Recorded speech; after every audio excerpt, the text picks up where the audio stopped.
Great, thanks. All right, let's keep moving if we can. Fred, I'll get you on the next round if I could. Everybody back at 50, please. Make sure you react. We've got another example here.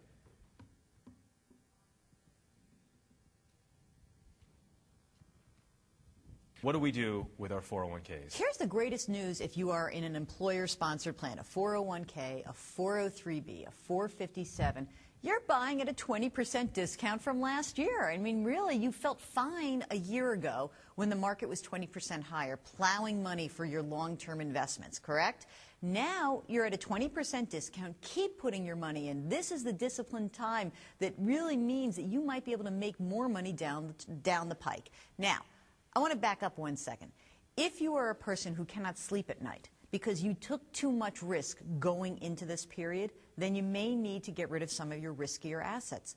But again, hopefully you went in with a diversified portfolio, and remember, remind yourself as much as possible, don't fall prey to my emotions. Don't fall prey to my emotions. Stick with your original game plan. Is it worth it all suspending the paycheck deductions? Absolutely not. Absolutely. I'm sorry to cut you off, but you know what? Yeah. Absolutely not. This is the time where you should be putting more money in. In fact, I would suggest to people, here's the time. You want a good tip right now? Put more money into your retirement plan. If you haven't maxed out, at the time you feel like you want to throw up because you're so scared, is the time you should probably add an extra percentage or two to your 401k plan. So she was doing great, and then all of a sudden she said, absolutely not, absolutely not. This is the time you should be putting more money in. In fact, I would suggest to people, here's the time, want a good tip right now, put more money into your retirement plan if you haven't maxed out. And there was a negative reaction from many of you. What was that? Well, I wonder if she didn't used to work for Enron. People on their 401k plans, Polaroid, many others, they don't feel the same way that she feels. 20% discount isn't worth much if 10 years from now the stock's worthless.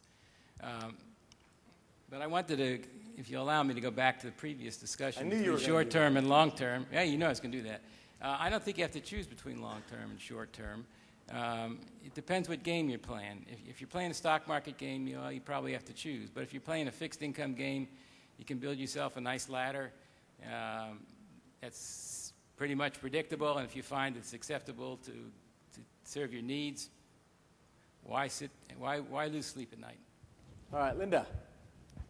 I very much agreed with her that now's the right time to go in, but I just don't know what to go into, and that's where she fell short for me. I need more information. Okay, Robert. Her advice was totally dependent upon your age as an investor. From my point of view,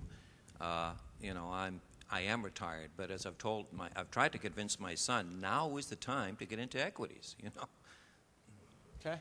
Carol. To invest in a 401k now, it's like throwing good money after bad money.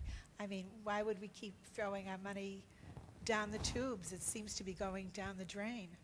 We don't seem to be able to be making that money back right now. And I think most of us want some kind of a surety that we will be getting our money back, and we'll be getting it back sooner rather than later. Okay. Arthur. I don't believe that I am of an opinion that I believe the CEOs of many of the companies that you would have to invest in really have a handle for what the future holds for them, particularly in several sectors. There are some sectors that may be safe, but those are rare, to say the least. And I do believe that given the direction we do have, that when I had to look back and ask myself a simple question, who do I know of all my friends that still has their principal balance? I was shocked to realize that it was a guy that had literally put his money into CDs and annuities. He still had his principal balance, and he still had his returns. I did not, and almost all my other friends did not, and it made me rethink the way that I was investing. Okay. Margaret. The long-term, short-term business is mostly psychological. You can have a 40-year-old who thinks of himself as a short-term investor. How do you think of yourself? Shortish term. And the other thing is the whole trust factor again. I do not trust municipalities not to default on their bonds, for instance. So, I mean, what are we talking about besides CDs insured? Okay. Edward.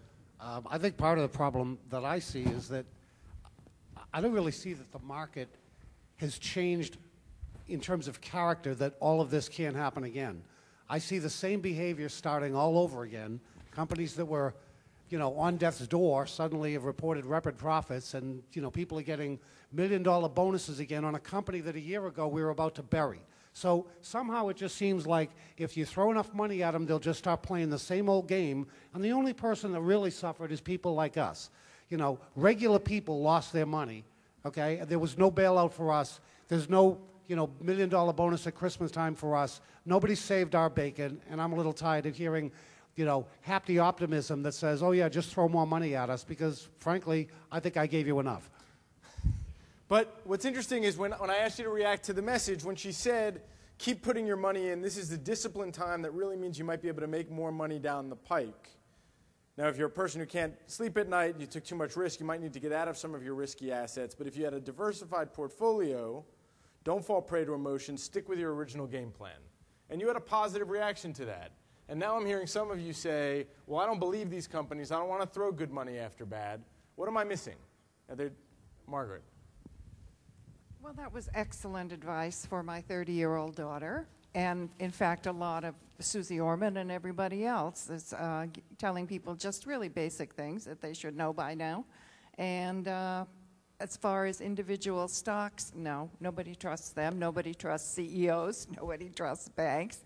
As I said, I don't even trust cities not to default on their bonds. So there's nowhere to go. Marlene.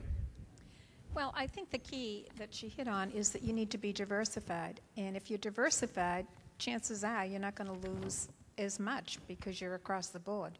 So I liked what she said about being diversified, and it is in for the long time. Great. Let's go back to 50 and do a couple more messages, please.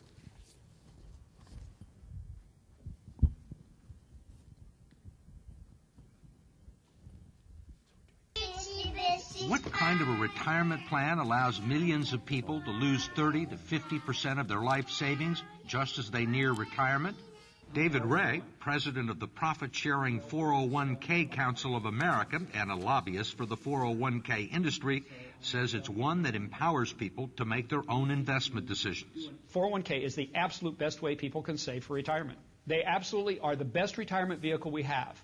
How can you say it's the best available if it has let down tens of millions of people at the time they need the money the most? That's not a 401k problem. That is our entire investment system. This is about the markets went down for everybody. Nobody was saved in the current thunderstorm. Ray says that many people still have more money in their 401ks than they've actually contributed. He says everyone had multiple investment options, including low-yield guaranteed returns. And he believes people who lost money have no one to blame but themselves. In America, it's a society based on freedom and choice and personal responsibility. We need to help them understand these responsibilities and execute them to the best they can. 401k is part of that. There are no guarantees. What about the people who are 63 or 64? A lot of those people were thinking about retiring. Well, and now they aren't. Well, I mean, a lot of them were retired and have to go back into the workforce. Well, but that was not a 401k problem. That's an investment system problem. The markets go up and down, and if those people chose to take equity risk, there was a logical outcome. So does this guy do a good job of defending 401ks? Why not?